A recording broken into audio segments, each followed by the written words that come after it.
In 1983, a group of divers plunged into the Arabian Sea on a mission to explore its depths. To their astonishment, they discovered an ancient city lying miles beneath the surface, a city that resembled a modern urban area. There were high walls, roads, statues, palaces, and a well organized layout. The divers were amazed to find such a city underwater. When they examined the stones, they learned that they dated back to the Mahabharata era, revealing this to be the legendary city of Dwarka mentioned in the epic. Dwarka, one of India's 7 holy pilgrimage sites, is not only religiously significant but also archaeologically substantial. Located at the western tip of the Saurashtra peninsula in the state of Gujarat, Dwarka has great importance both as an archaeological site and as one of our 4 principal holy places. It is also one of the 7 holy towns to visit. However, Dwarka's archaeological and historical background is shrouded in mystery. The city's earliest incarnation, known as the ancient kingdom of Krishna in the epic of Mahabharata, was spread across nearly 84 kilometers as a fortified city where the Gomti River and the Arabian Sea met. When Krishna died, it was assumed that the ancient city sank beneath the Arabian Sea. Historians and archaeologists are diving to find evidence providing the existence of Krishna's majestic kingdom, the lost city of Dwarka. The most famous legend about the lost city of Dwarka can be found in the ancient epic of Mahabharata. Dwarka, one of the 4 sacred Dhaams of Lord Vishnu, is located in Gujarat's Jamnagar district on the Arabian Sea's coast. Thousands of devotees visit this small city to worship Lord Krishna. According to the Bhagavad Purana, after killing Kansa, Shri Krishna settled in Mathura with the Yadava clan. Kansa's father-in-law Jarasandh, furious over Kansa's death, attacked Mathura 17 times. Fed up with the relentless assaults, Shri Krishna decided to leave Mathura and construct a new city elsewhere. He sought the permission of the sea god, who granted him 12 Yojanas of the land and sea. On this land, Lord Vishwakarma built the city of Dwarka, a marvel of urban planning, with roads, palaces of gold, grand gates, gardens and ponds.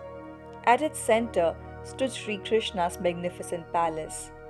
After its completion, Krishna used his power to transport his family and the entire Yadava dynasty from Mathura to Dwarka. Following this, he defeated Jarasandh and Kalyavan in a battle and returned to Dwarka to live peacefully. However, just like any other being on earth, Shri Krishna was bound by the cycle of happiness and sorrow.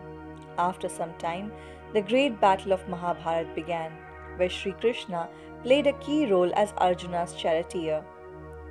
The war lasted 18 days, resulting in the victory of the Pandavas.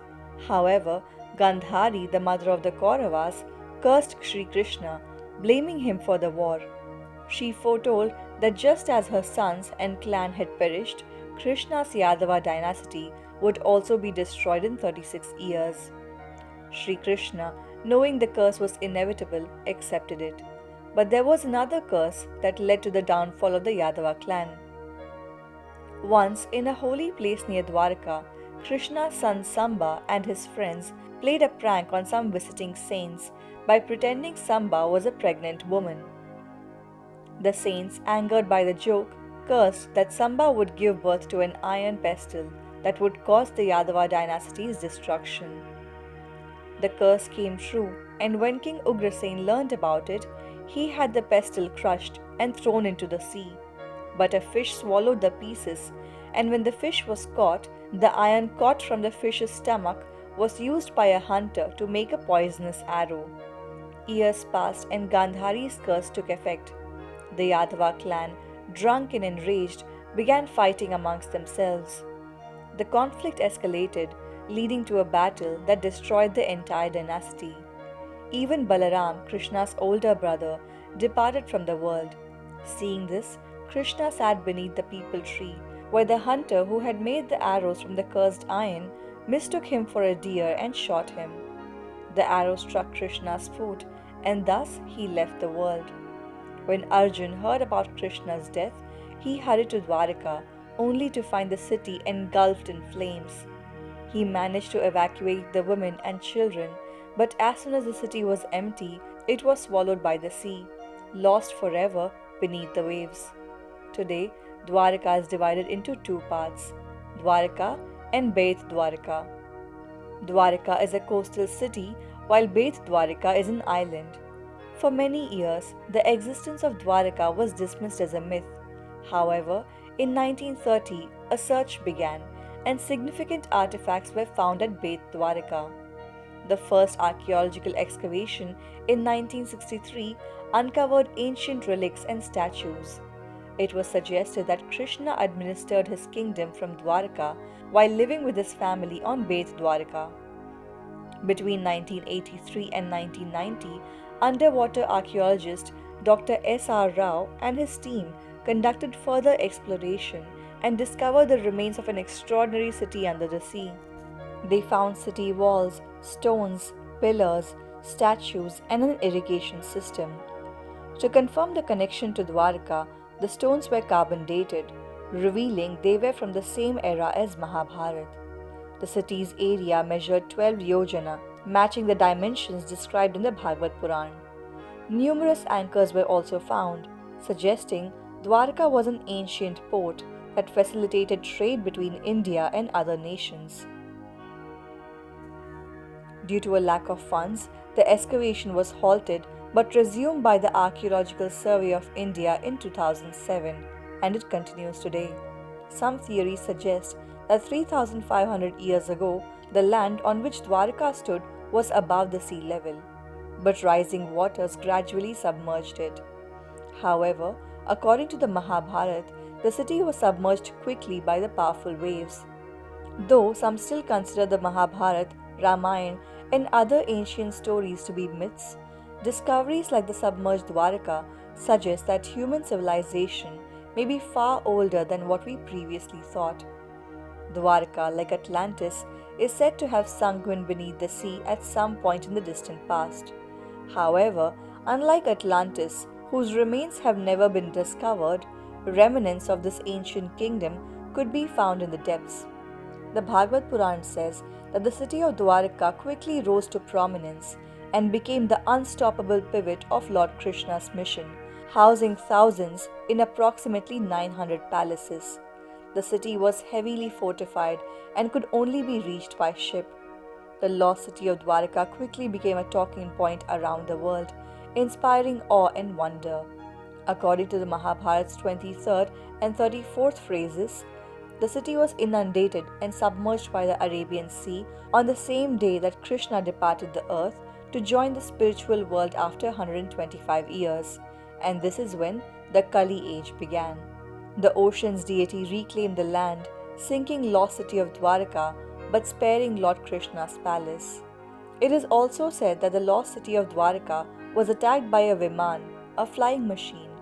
The description of the flight piques the interest of the ancient alien theories, as it happens to imply that it was fought with sophisticated technology and powerful weapons, possibly even from orbit. The spacecraft launched an attack on the city using energy weaponry, which resembled a lightning striking to onlookers, and it was so devastating that much of the city lay in ruins following the attack. Until recently, the submerged city of Dwarka was only a matter of folklore. The question, is Dwarka real, was constantly asked. Could it be that Lord Krishna and his aerial fight were more than just a legend? Now that the remains have been discovered underwater, and with many signs pointing to this being the famous Dwarka, the residence site of Lord Krishna. The initial excavations that began in the 1930s around the island of Bet Dwarka, located approximately 30 kilometers north of modern-day Dwarka in Gujarat's Jamnagar district. More excavations were carried out in 1960s, but no definitive results were obtained. In 1979, the Archaeological Survey of India conducted another excavation. During this, the excavator discovered pottery dating from the 2nd millennium BC. Archaeologists discovered a building that appeared to be a fortified foundation. This suggests that the ancient city walls must have been built along the river banks. Over 500 antiques were unearthed from the site. Some samples and date elements strongly establish the 2000-year cultural succession. Stone blocks, pillars, and irrigation systems were discovered, although the actual date of these discoveries is still being contested.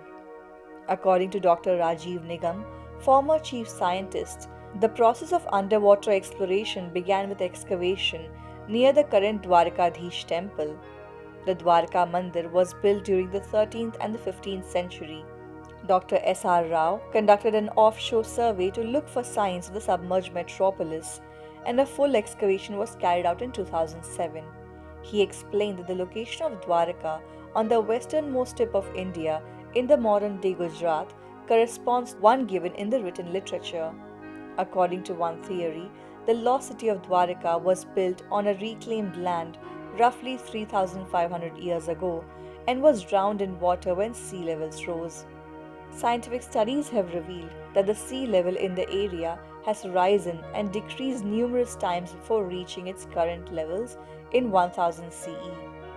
These changing sea levels could be caused by anything from geological disturbances to coastal erosion. A great number of anchors were discovered in this location during Dwarka underwater archaeology. It indicated that Dwarka undersea was a historic port. History reveals that it must have played a role in trading contacts between India and Arabic regions from the 15th to the 18th century, and the harbour sea was previously utilized for anchoring vessels. The word Dwarka means portal or door in Sanskrit, hinting that this was the ancient port city. It may have served as an ancient point for foreign mariners coming to India. Archaeologists are now preparing an underwater dig to hunt for the ancient city's walls foundations.